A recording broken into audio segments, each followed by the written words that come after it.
अगर सरकार कोई काम नहीं कर रही है, संसद कोई काम नहीं कर रही है, इसका मतलब सुप्रीम कोर्ट आंख बंद करके बैठे, ये ठीक नहीं है। अश्विनी जी, केंद्र सरकार ने इसमें सीधे तौर पर याचिका की खिलाफत की है, आखिर क्यों?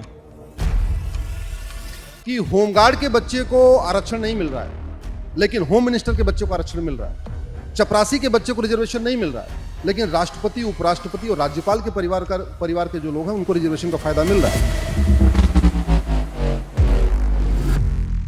देश में आय के आधार पर आरक्षण लागू किया जाए, यानी कि SC ST जो कोटा दिया जाता है वो क्रीमी लेयर के बेसिस पर हो, यानी कि जो अधिक आय वाले हैं उनको ये आरक्षण नहीं मिले।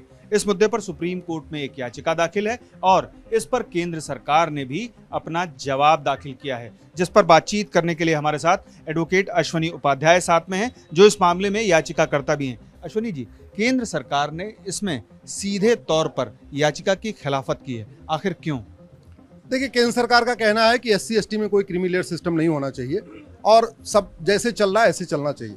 उसका दुष्परिणाम ये हो रहा है क्रीमी लेयर लागू न करने का कि होमगार्ड के बच्चे को आरक्षण नहीं मिल रहा है, लेकिन होम मिनिस्टर के बच्चे को आरक्षण मिल रहा है। चपरासी के बच्चे को रिजर्वेशन नहीं मिल रहा है, लेकिन राष्ट्रपति, उपराष्ट्रपति और राज्यपाल के परिवार के जो लोग हैं उनको रिजर्वेशन का फायदा मिल रहा है।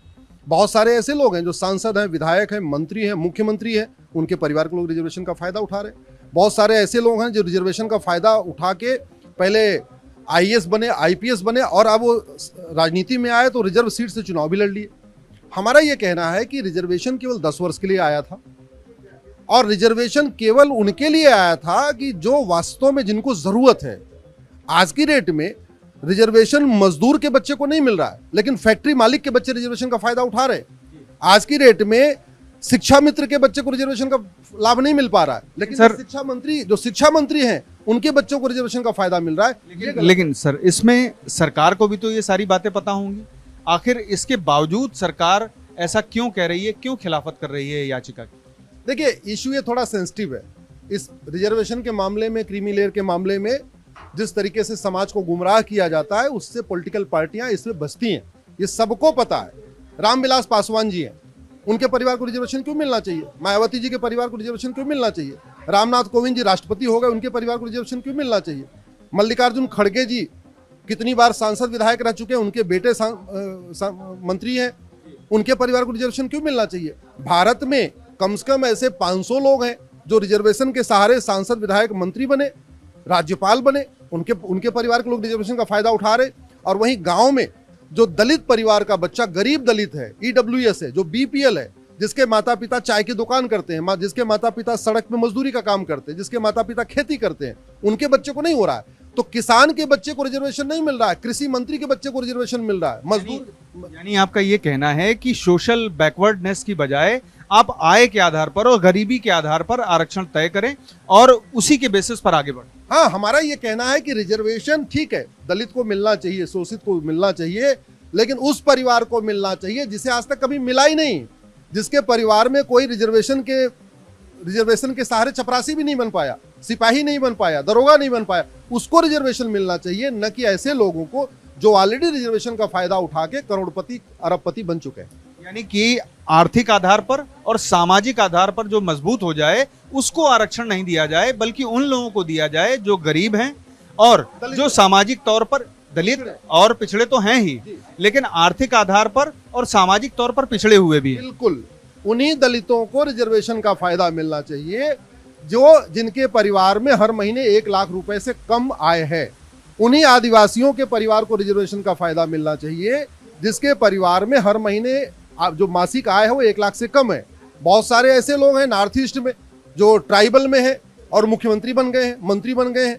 बहुत सारे अन्य राज्यों में भी हैं, वो आदिवासी हैं, दलित हैं, लेकिन राज्यपाल बन चुके हैं। तो जब राज्यपाल बन गए, राष्ट्रपति बन गए, उपराष्ट्रपति बन गए, मुख्यमंत्री बन गए, गृह मंत्री बन गए, मतलब दुनिया भर का सब सिस्टम कर लिया। बड़े बड़े इंजीनियरिंग कॉलेज चल रहे हैं, मेडिकल, बहुत सारे भारत में ऐसे भी दलित हैं, आदिवासी हैं जिनके हॉस्पिटल, बड़ी बड़ी हॉस्पिटल चल रही हैं, उनकी फैक्ट्रियां चल रही हैं, उनके बड़े कॉलेजेस चल रहे हैं, लॉ कॉलेज चल रहा है, उनका मेडिकल कॉलेज चल रहा है, इंजीनियरिंग कॉलेज चल रहा है, मैनेजमेंट का कॉलेज चल रहा है, जिसका हर साल करोड़ों का कारोबार है, 100 करोड़ का कारोबार है, 200 करोड़ का कारोबार है, उनके बच्चों को रिजर्वेशन नहीं मिलना चाहिए। अगर उनके बच्चों को रिजर्वेशन मिलता रहेगा तो फिर वो गांव में जो ईडब्ल्यूएस है, बीपीएल है, जो किसान है, जो मजदूर है, उसको रिजर्वेशन का फायदा कैसे मिलेगा?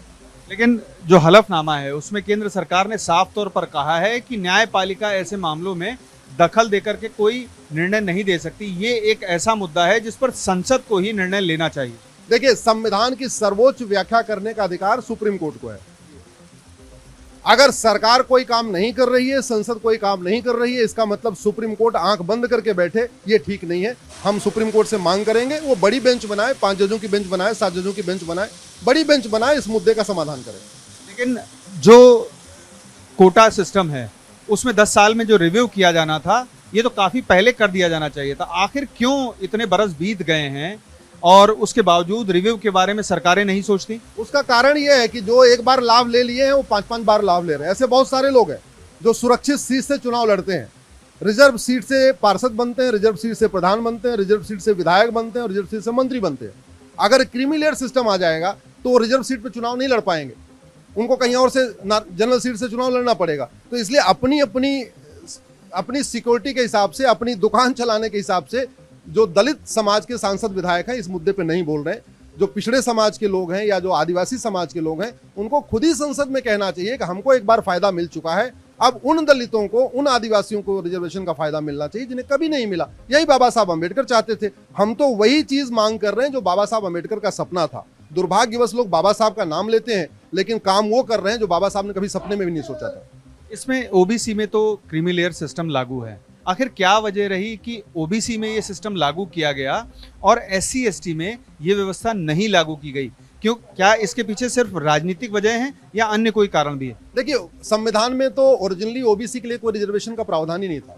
संविधान में ओरिजिनली केवल एससी और एसटी के लिए रिजर्वेशन का प्रावधान था, वो भी केवल 10 वर्ष के लिए।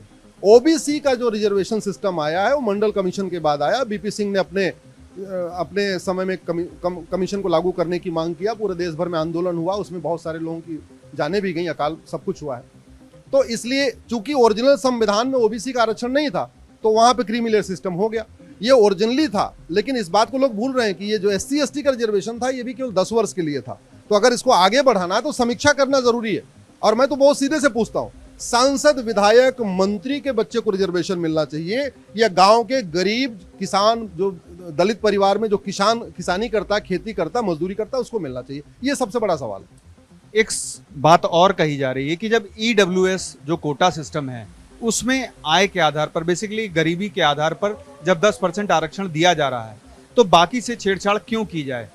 नहीं, बाकी से छेड़छाड़ इसलिए किया जाए कि जब तक क्रीमी लेयर सिस्टम इंप्लीमेंट नहीं करेंगे तब तक जो ईडब्ल्यूएस दलित हैं, जो बीपीएल दलित हैं, जो गरीब दलित हैं, जो किसान दलित हैं, जो मजदूर दलित हैं, उनको फायदा नहीं मिलेगा। बड़े बड़े शहरों में रहने वाले सांसद, विधायक, मंत्री, थानेदार, कलेक्टर, कप्तान, आईजी, डीआईजी जो लोग बन चुके हैं, उन्हीं के बच्चे बार बार रिजर्वेशन का फायदा लेते रहे और ये देखा भी गया। बहुत सारे ऐसे लोग हैं जो रिजर्वेशन के सारे डॉक्टर बने और उनके परिवार में 5-5, 6-6 डॉक्टर बन गए रिजर्वेशन का फायदा लेके। और बहुत सारे ऐसे हैं जिनके घर में कोई कंपाउंडर भी नहीं बन पाया। तो हम ये चाह रहे हैं कि जिन्हें कभी नहीं मिला उनको फायदा मिले और जिनको मिल चुका है, जो मेन स्ट्रीम में आ चुके हैं, वो रिजर्वेशन छोड़ दें, अपने उन गरीब भाइयों के लिए छोड़ दें। लेकिन सरकार तो कह रही है कि इस याचिका को खारिज कर दिया जाना चाहिए सिरे से। अब सरकार की अपनी क्यों कह रही है, ये तो बात की बातें हैं, बाकी हम कोर्ट में अपनी दलील देंगे। कब होगी इस मामले पर अगली सुनवाई? 18 अगस्त को इसमें फिर से सुनवाई है। हमसे बात करने के लिए बहुत बहुत शुक्रिया। तो आपने सुना एडवोकेट अश्वनी उपाध्याय जी को, जिन्होंने साफ तौर पर बताया कि आखिर एससी एसटी में आय के आधार पर आरक्षण क्यों तय होना चाहिए, यानी कि क्रीमी लेयर सिस्टम क्यों होना चाहिए और क्यों ये जरूरी है। पीयूष पांडे, टीवी 9 भारतवर्ष, नई दिल्ली।